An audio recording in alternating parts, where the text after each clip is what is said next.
여러분, 베드로 전후서를 쓴 이 사도 베드로는 전직이 고기 잡아서 팔고 먹고 사는 어부입니다.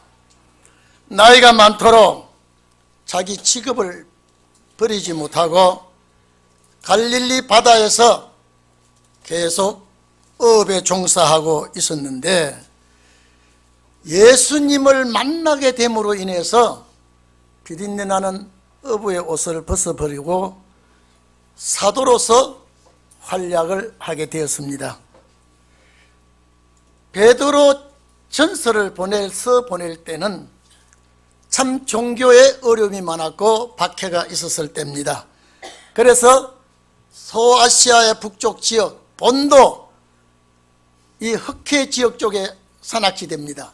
본도, 갈라디아, 갑바도기아, 아시아, 비두니아에 흩어져 있는 나그네에 이랬습니다. 고향을 그리워하는 타향살이로 하는 하나님의 자녀들에게 본서를 써 보내면서 고생이 돼도 참아라.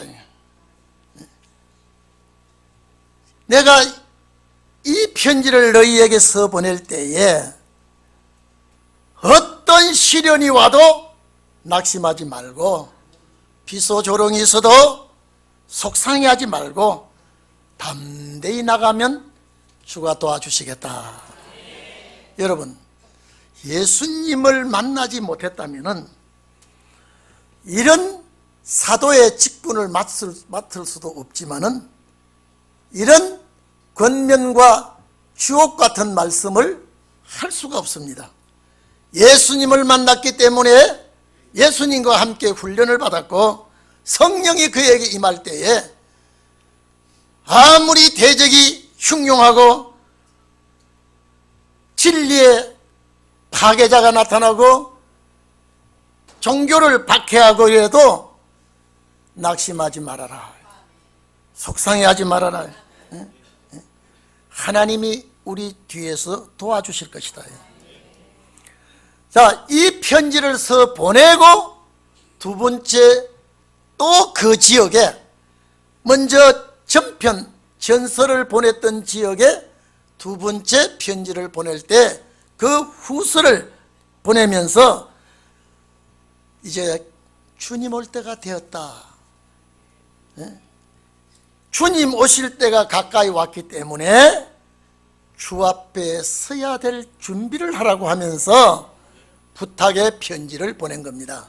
근데 이 편지가 갈라디아나 본도, 아시아, 갑바도기아, 비두니아 지역에 보낸 편지지만은 오늘 이 시대에 살아가는 우리들에게 보낸 편지를 봐야 됩니다. 앞으로 파도가 풍랑이 일어나듯이 세상에 요동치고 있습니다. 여러분 아시겠죠? 우리나라가 왜 이렇게 하나님 편에 서지 못하고 사탄이 주관하는 방향으로 옮겨가고 있는지, 우리는 이것을 아는 자가 되어야 됩니다. 한국 기독교가 이걸 모르고 있습니다. 주님 오실 때가 가까이 온 것만은 틀림이 없는데, 우리는 정신을 차리고 신앙에 확고부동하게 서서 하나님이 기뻐하지 아니하는 사상이나 하나님이 기뻐하는 세력을 용납해서는 안 됩니다. 왜? 은혜 시대 때는 그저 예수 믿습니까? 끝납니다. 이제는 시대도 준비할 것도 우리가 나가서 해야 될 말씀도 갖춰야 됩니다. 그래서 오늘 여기 보니까 예수 그리스도의 종 그랬습니다. 종, 둘로스라고 하는 종은 하인, 몸종에게 붙이는 단어가 둘로스라는 하인이라 씁니다. 그리고 사도란 말 썼습니다. 제가 아까도 말씀드렸죠. 이 베드로의 전직은 어부입니다. 고기 잡아먹고 사는 사람이에요. 불황무식한 사람이에요. 그런데 내가 사도로 부름을 입었다 이렇게 말합니다. 아포스톨로스라고 하는 것은 보냄을 받은 자, 보냄을 받은 자, 예수 그리스도를 통하여 내가 정말로 보냄을 받은 자다. 여러분, 시몬이란 말 또 나오죠.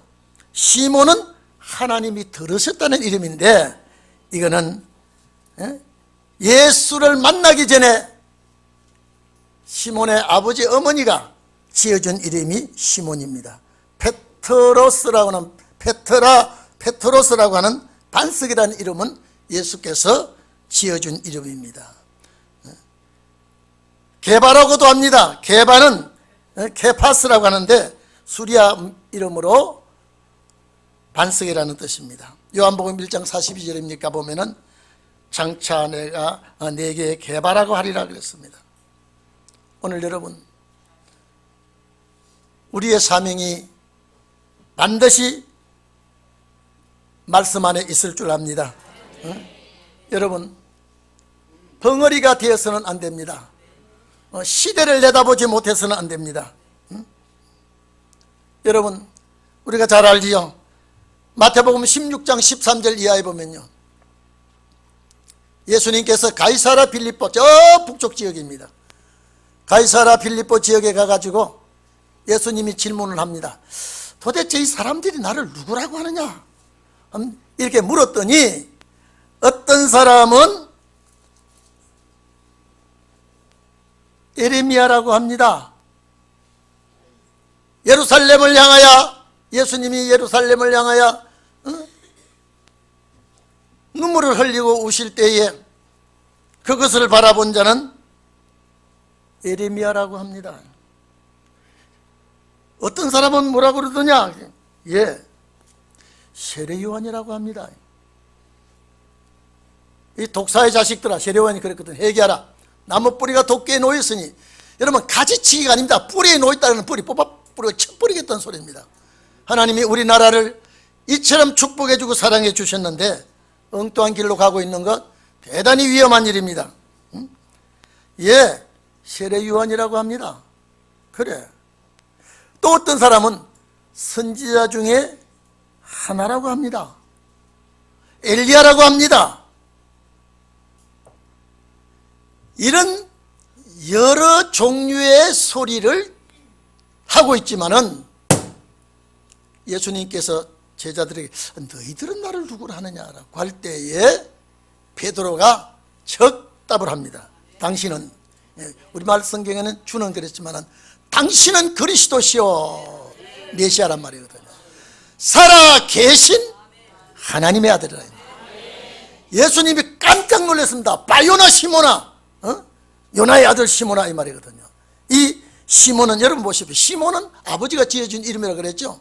바요나 시모나, 이걸 네게 알게 하니는 혈육이 아니다. 아버지께서 하늘에 계신 내 아버지가 너를 이걸 알게 했다. 너의 이름을 페트로라고 해라. 반석이라고 해라. 내가 이 반석 위에 교회를 세우리니 음부의 권세가 죽음의 문이 열리지 않겠다. 여러분, 그때 말하는 것이 이제 들어옵니다. 여러분, 이 말씀 무장하십시오. 완전히 잡으십시오. 우리에게 사명이 비껴갑니다. 하나님의 말씀은 홀이라도 거짓없이 다 이루어지고 있다는 것을 우리는 알아야 되게 되어 있습니다. 여러분 봐보십시오. 베드로가 실수도 했고 성질이 급해서 여러 가지 문제를 일으켰습니다마는, 여러분 문제를 일으킨 베드로를 주님은 안아주셨고, 베드로가 예수님의 권한을 대행할 때에 나중에 성령의 역사로 주의 일을 할 때에 부끄러움 없이 주의 뒤를 따라간 분이 베드로요. 이방의 사도는 바울입니다. 오늘 여러분 이 시대도 우리가 이런 종들이 나와야 됩니다. 이런 종들이 나와야 하나님이 기뻐하는 역사를 하게 되는 것입니다. 그래서 베드로 후서를 보낼 때는 세상에 이제는 여러분 거기에 보낸 편지가 그때 끝이 아니라 지금 온 거예요. 성경은 하나님께서 모든 성경은 현재적인 말씀을 하시기 때문에 제가 늘 말씀하지요. 하나님은 과거, 현재, 미래가 없습니다. 신은 우리 시간을 따지지 않습니다. 그래서 그때 이야기한 것도 지금이요, 훗날에 될 일도 지금 다 해놨습니다. 그래서 사망이, 죽음이 흠습하지 못하도록 막아주겠다. 이게 마지막 역사입니다. 오늘 마지막 이런 역사가 우리에게 꼭 일어나기를 바랍니다. 제가 늘 얘기하죠. 하나님의 백성들이 잘못될 때는요, 이 땅의 모든 피조물이 다 잘못됩니다. 하나님의 백성이 회복하고 잘 될 때는요, 모든 피조물도 함께 회복이 됩니다. 그래서 오늘 우리가 엘리야 시대에 엘리야만 있다고 나만 살아남았다고 하나님 앞에 푸념할 때에 발에게 무릎을 꿇지 않는 7,000명이 너 뒤에 숨어있다 그랬습니다. 오늘 여러분, 대한민국이 아무리 잘못되게 가더라도 마지막 역사 일으킬 종들은 숨겨놓으실 줄로 믿습니다. 저는 여러분, 김영철이라는 아주 악한 놈입니다. 이 비무장지대 목침 그 쥐레 묻은 것도 요 김영철의 수작이요. 천안함 폭침 사건도 김영철이 주장이요. 연평도 사건도, 아니 이걸 이 정부가 그게 확실한 근거가 없다. 이따오 소리를 덮어가지고 오늘 내려온다 할 때요. 잠이 안 오더라고요. 대한민국 국민은 설계도 없는지. 여러분, 정말로 내 자식이 젊은 청춘 이 어린 것들이 이 나라를 지키다가 그 못된 놈에서 천안만 두 동가에 나가지고 46명이나 죽여버리지 않습니까? 사죄를 하고 변상을 해도 무슨 뭐한데, 그걸 알아드립니다. 이 정부가 하나님이 응징할 겁니다. 반드시 옵니다. 보세요. 저는 금년에 저것들이 망해야 돼요. 망해야지 대한민국에도 정신을 차려질 줄로 압니다. 이 편지를 나중에 보면 너희 어떤 사람이 되어야 되겠느냐, 이 불로 태워버릴 텐데 이렇게 베드로가 말씀을 했죠. 여기 편지의 대상자는 누구냐라고 했을 때 제가 아까 말씀드렸죠. 전서를 보내드릴 때에 본도, 갈라디아, 갑바도기아, 아시아, 비두니아 이 지역에 나그네 된 사람, 흩어져 있는 사람. 그런데 오늘 여기 이 1절에 3절 보면은 보배로운 믿음을 가진 자에게 보냈다 그랬습니다. 보배로운 믿음. 오늘 여러분, 갈 때와 같이 흔들리지 말고 말씀에 굳게 서기를 바랍니다. 보배로운 믿음. 이 보배롭다 이 말은요, 값으로 계산할 수 없다는 뜻입니다. 값으로 계산할 수 없다. 참으로 가치 있는 이런 뜻입니다. 그래서 정말로 값으로 계산할 수 없는 믿음을 우리에게 주었다. 이 보배로운 믿음을 가진 우리에게 이 편지의 수신자가 되는 것입니다. 그래서 우리 주 예수를 알므로 그랬습니다. 우리가 과거에는 예수가 어떤 분인지 몰랐으나 이제 우리는 예수는 성자 하나님이시여 우리 죄를 위하여 이 땅 위에 못 박혀 돌아가셨고 이제는 다시 우리를 위해서 강림하신다고 하는 그 분이 우리를 선택해 주셨다 이 말입니다. 그래서 우리는 그를 통하여 은혜를 입었고 그를 통하여 도움을 받고 여기까지 살아왔지 않습니까? 베드로 전서 1장 19절에 보면 흠없고 점없는 어린 양 같은 그리스도의 보배로운 피로 된 것이라 그랬습니다. 이 땅 위에 어떤 종교가 피로 말미암아 제사한다는 종교가 어디 있나 봐보십시오. 그리고 사후에 내세가 확실히 보장된 종교가 어디 있나 봐보십시오.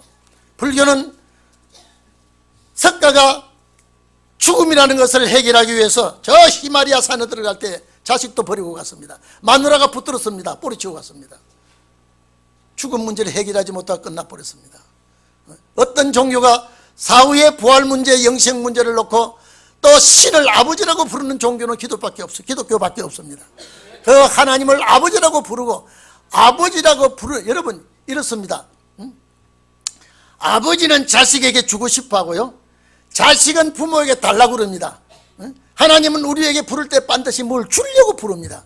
그런데 우리는 오면 아버지 주세요, 뭐 주세요. 그는 자식이기 때문에 그렇습니다. 자식이기 때문에. 신을 향하여 아버지라고 부르는 이런 종교가 기독교밖에 없지 않습니까? 그래서 구약시대는 예수 피가 관계가 되지 않았기 때문에 아버지라고 부르지 못했어요. 그런데 신약시대는 아버지 혈통관계로 우리는 하나님을 아버지라고 부르고 이것은 어린 양의 보배로운 피. 그렇죠. 이 보배롭단 말은 값으로 계산할 수 없다는 소리입니다. 이것을 우리에게 주시고 이것을 통하여 하나님과 우리의 아버지와 자식 관계를 맺게 해주시고, 그래서 여기 본절의 이 본장 2절에 보면 은혜와 평강이 풍성한 은혜라 그랬습니다. 오늘 우리에게 이런 은혜를 주셨습니다.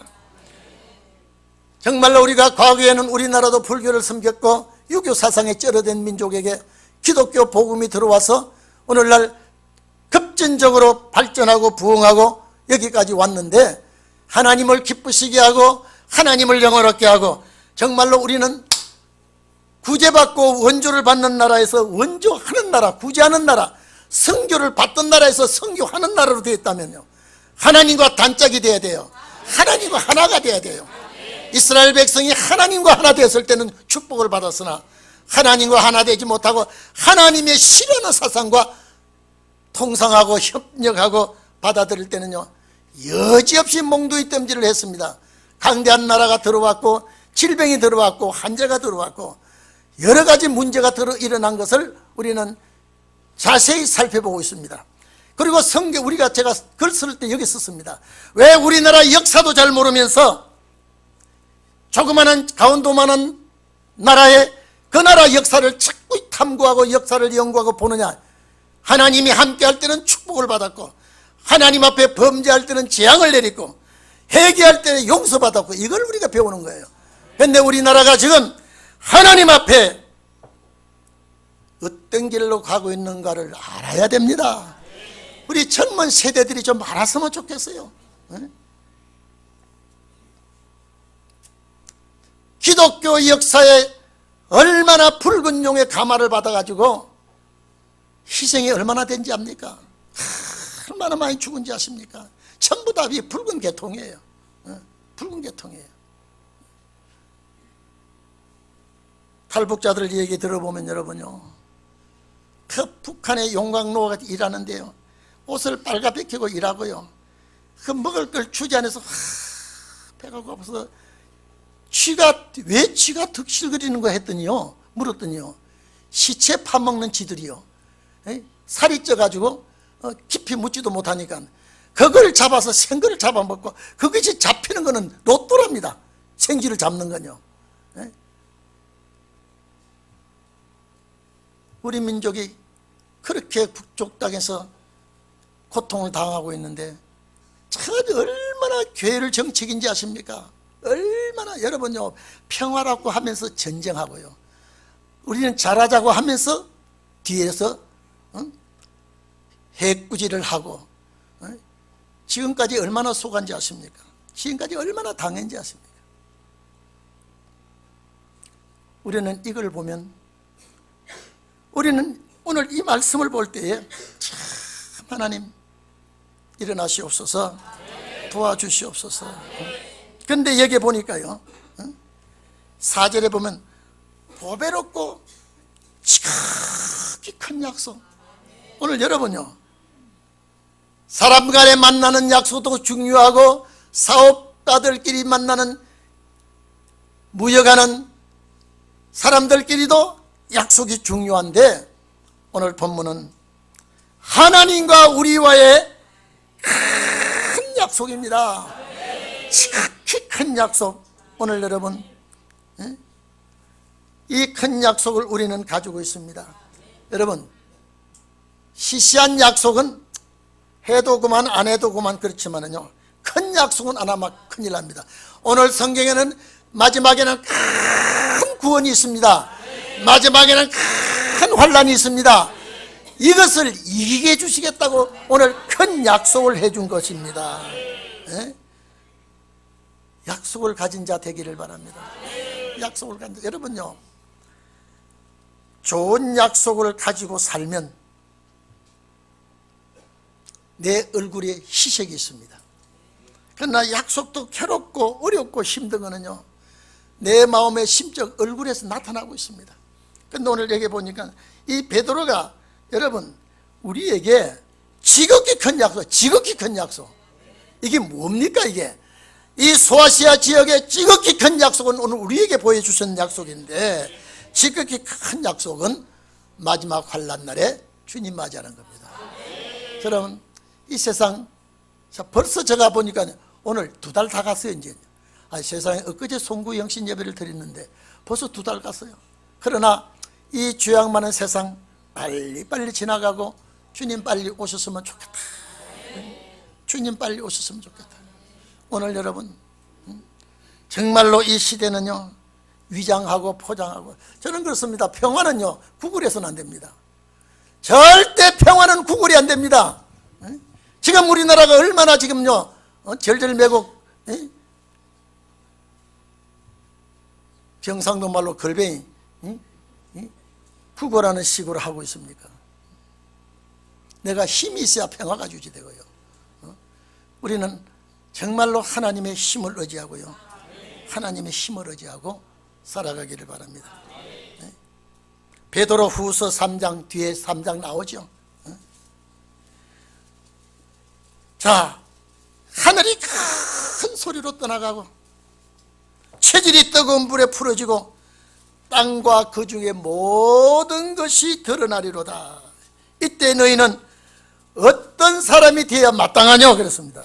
거룩한 행실과 경건함을 함으로 하나님이 임하시게 되는, 하나님의 날이 임하시게 되는 것을 간절히 사모하라 그랬습니다. 예? 그래서 우리는 그의 약속대로입니다. 새하늘과 새 땅을 바라보도다. 여러분, 새하늘 새 땅을 우리는 바라볼 성도들이죠. 여러분요, 사람은 겉모양을 참 잘 다듬고 칠하고 근사한 거 걸치면요 멋진 사람이 됩니다. 아니 30년 전 사람인데요, 저는 얼굴 보도 잘 모릅니다만은, 이름은 잘 모릅니다만은, 요새 애들은 잘 압니다만은, 얼마나 얼굴을 다리고 속에다 먹고 밴데 보통통하게, 저게 누구냐 그랬더니 저 누구누구라 그래요.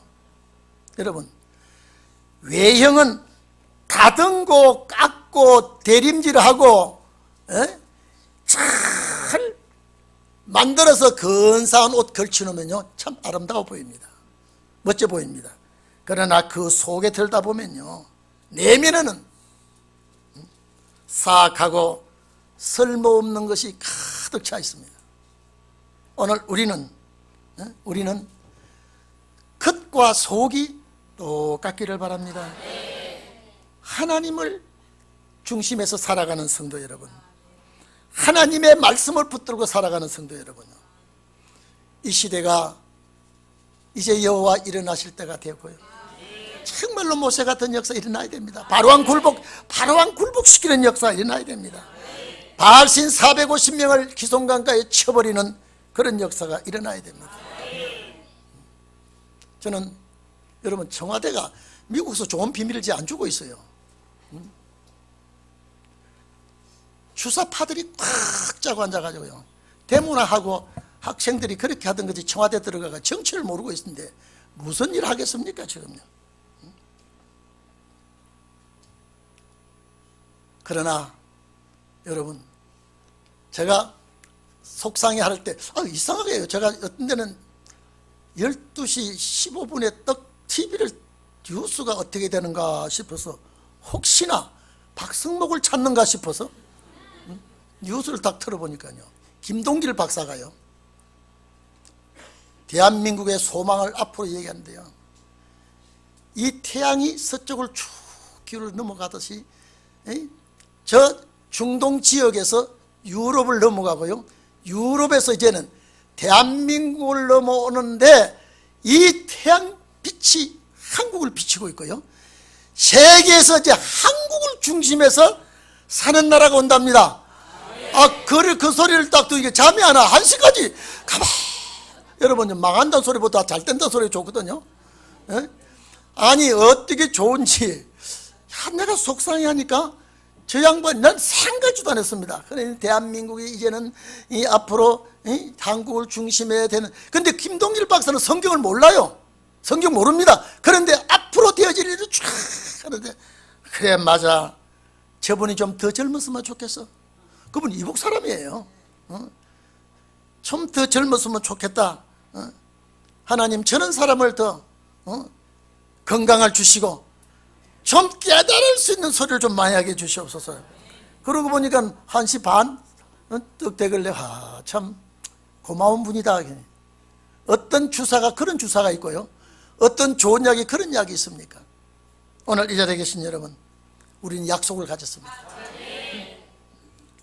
약속을 가졌습니다. 그래서 오늘 여기 보니까 보배롭고 지극히 큰 약속을 우리에게 주시니, 약속으로 말미암아 우리는 세상의 더러운 정욕을 따라 살지 말고 세상에 썩어질 것 이걸 다 버리고 신의 성품에 참여하자. 오늘 이 자리에 계신 여러분, 세상에 고개 잠든 어부가 스승잘 만나서 이런 사도가 되어서 오늘날 2000년이 지난 지금까지 우리들에게 읽혀지고 있습니다. 얼마나 소망이요, 얼마나 감사한 일입니까? 여러분들, 우리에게는 앞이 창창합니다. 아무리 우리나라 정부가 좌로 기울었다 해도요, 반드시 이 정부는 하나님이 역사하십니다. 애국가 불러볼까요? 하나님이 보호하사 우리나라 만세. 제가 그러지 않습니까? 세계에 국가는 있어도 애국가는 대한민국밖에 없어요. 국가를 안 그럽니다. 애국가로 그럽니다. 거기는 반드시 하나님이 보호한다고 그랬습니다. 우리는 소망을 가지고, 지극히 큰 약속은 박성목에게 주었다 하지만은 지극히 큰 약속은 홍길동에게도 주고 지극히 큰 약속은 책일동에게도 주고 다 주는 줄 믿고 말씀에 확신을 갖기를 바랍니다. 기도합시다.